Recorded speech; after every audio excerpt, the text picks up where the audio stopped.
Hey friends, Cody Cox here with Bridge City Factors, and just finishing up a little late lunch on the back patio here.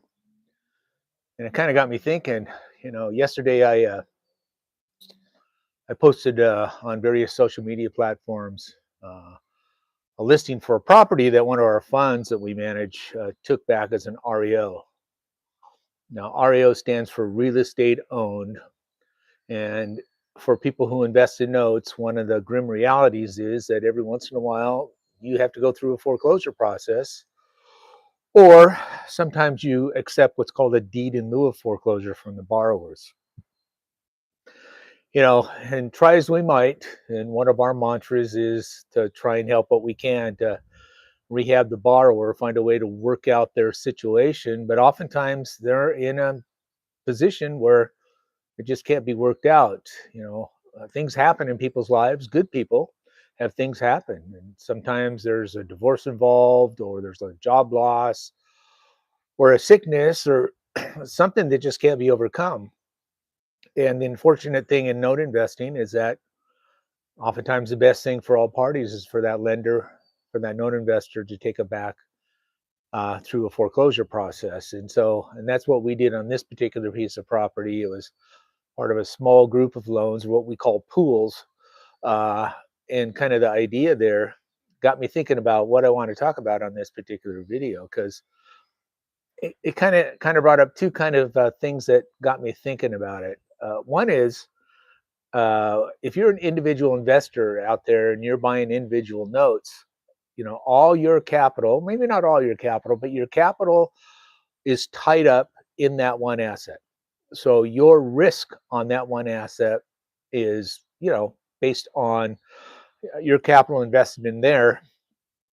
And so the risk kind of heightens up. There's a higher degree of risk of your money is just on that one sole asset. So if it goes sideways, it goes bad, and you don't have an opportunity to fix that with the borrower, then you have to go to the process of foreclosure, and again, some additional risk because of that. Whereas on a note fund, uh, we have the ability to spread that risk over the entire portfolio. As I mentioned, this was part of a small pool, small group of loans. And the other loans in this particular batch of loans, this pool did well. They performed well, and either we have sold the loan to another investor, or that particular borrower refinanced and paid us off, or maybe they sold the property and paid it off. Created what we call a net capital event, and we were able to take that money and either further invest it into another asset, or pay it back to our investors and have them get a little return on their capital. So the difference is we had this one loan that kind of went a little sideways. It's been a little bit of a steeker, but the loss on that and the risk on that is mitigated because it was spread over a small pool of other loans that we have going on.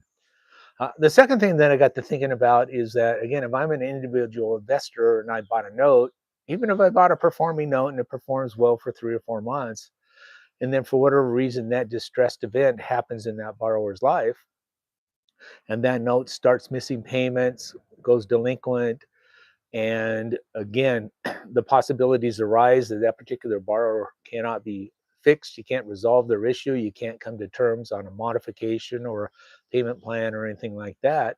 Then you have to go through that foreclosure process, and that would be up to the individual investor, to manage that process. And oftentimes, new people getting into this, that might be a little bit over their head and require them to, hire attorneys and a number of different things that are involved.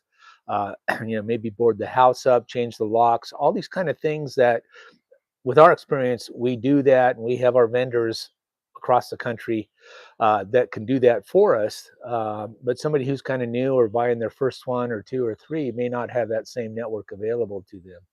So again, we offset that risk to individual investors uh, by commingling our funds, creating the funds, spreading the risk over, and bringing our experience, into play with how to deal with the property that's going through foreclosure, and then what happens if it goes through foreclosure and it reverts back to us as a lender, which is another thing that you need to be skilled about and understand what's going on there. Now, it's okay if you want to be an individual investor. There's a lot of them out there, and they do real, real well. As long as you understand what's going on there. And there's places to learn. I have found that a lot of times these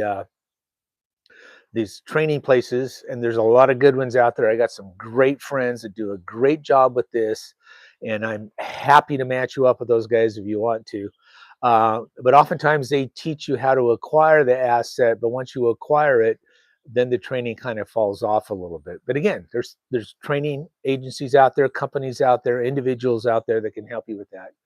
So that's not a problem if you want to go through that educational aspect of learning to buy notes for yourself. But what we bring again is the ability to invest in an alternative asset, particularly promissory notes secured by residential real estate on a passive basis where you don't need to learn the ins and out of investing in note, setting up with the investor, going through the process, and especially if you have to go through a foreclosure process. But that's kind of what I was thinking about today, using that one particular post that I did yesterday on that property up in Michigan, uh, and the little advantage that we have knowing what we're doing and being part of a pool. The risk is spread out over the whole pool, uh, which makes it a little easier in a lot of ways, and is a little easier on the return on, especially on the yield back to the investor. But anyway, just got to thinking. So if you're an accredited investor and investing in promissory notes on a passive basis is something you'd like to talk about or explore more, I'm always open for a conversation. You can find out more information about us at our website, which is www.bridgecityfactors.com. You can email me at cody@bridgecityfactors.com, or you can shoot me a phone call at 503-784-1417.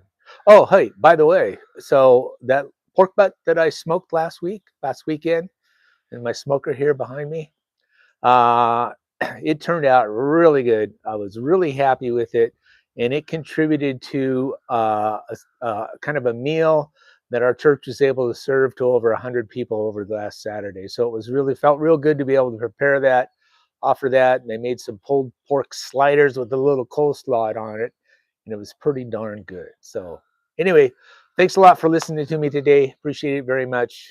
Talk to you soon.